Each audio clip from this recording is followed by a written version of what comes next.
Patreon और अन्य माध्यमों से नेशनल दस्तक का सहयोग करने वाले सभी दर्शकों का बहुत बहुत शुक्रिया। आपके सहयोग से ही बहुजन मीडिया को नई ऊंचाई मिल रही है और मनोबल और अधिक बढ़ रहा है। आशा है आगे भी आप हमें ऐसे ही सपोर्ट करते रहेंगे। धन्यवाद। मौजूदा सरकार में बैंक, अर्थव्यवस्था सभी में कोई न कोई संकट देखने को मिल रहा है। अर्थव्यवस्था की हालत तो सरकार द्वारा समय से उचित फैसले नहीं लेने के कारण कोरोना से पहले से ही खराब चल रही थी। वहीं कोरोना ने इस पर जले पर नमक डालने जैसा काम किया है। केंद्र की मोदी सरकार के शासन में बैंकों की हाल भी दुरुस्त नहीं है। पहले महाराष्ट्र के पीएमसी बैंक में घोटाला सामने आया, इसके बाद जाने माने प्राइवेट बैंक यस बैंक में भी बड़ी गड़बड़ियां देखने को मिली, जिससे लोगों को काफी परेशानी हुई। वहीं अब साल में तीसरी बार पीएमसी और यस बैंक के बाद एक और बैंक की हालत खराब है और रिजर्व बैंक ऑफ इंडिया ने इस बैंक पर 6 महीने के लिए कुछ प्रतिबंध लगा दिए हैं। इसके अलावा बैंक पर लोन देने और ग्राहकों से जमा राशि स्वीकार करने पर रोक लगा दी है। हम बात करने जा रहे हैं कानपुर स्थित पीपल्स कोऑपरेटिव बैंक की। कोऑपरेटिव बैंक की कमजोर आर्थिक स्थिति का हवाला देते हुए आरबीआई ने ये प्रतिबंध लगाए हैं। आरबीआई के इस आदेश के चलते आने वाले दिनों में बैंक के ग्राहकों को परेशानियों का सामना करना पड़ सकता है।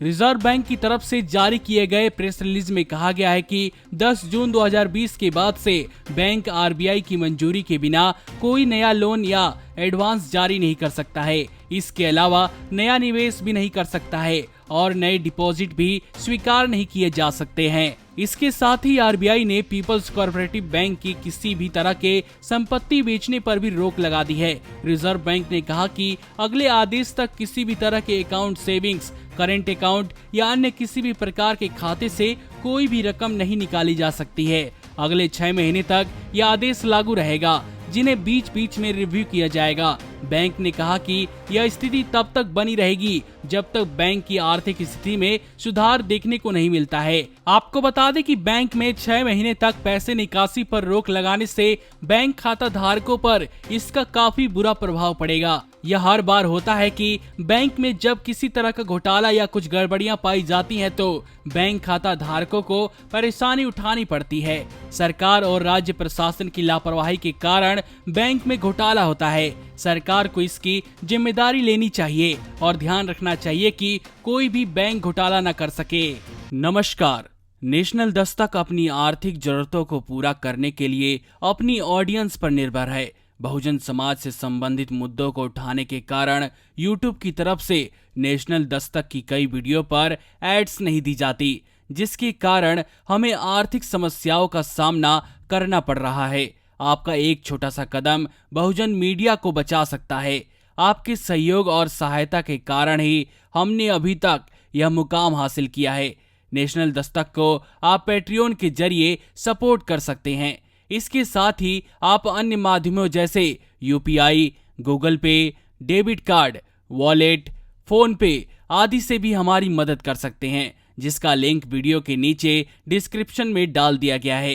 पैट्रियन पर आप हमें प्रतिमाह $2 यानी 140 रुपए प्रतिमाह से हमारे साथ जुड़ सकते हैं। दूसरे माध्यमों में राशि की कोई सीमा नहीं है। आपके सहयोग से ही बहुजन मीडिया को एक नई दिशा मिली है और इसे अभी एक नए मुकाम तक लेकर जाना बाकी है, जो आपके साथ के बिना संभव नहीं है। आपसे डायरेक्ट फंडिंग से हम आपके अधीन हो जाएंगे और एक स्वतंत्र मीडिया के तौर पर समाज की आवाज को बुलंद कर पाएंगे।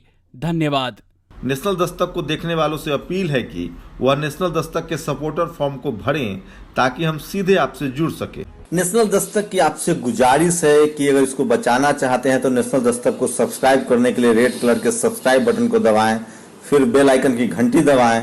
नेशनल दस्तक को बचाने के लिए बहुत जरूरी है कि हर खबर को शेयर करें, लाइक करें, कमेंट जरूर करें।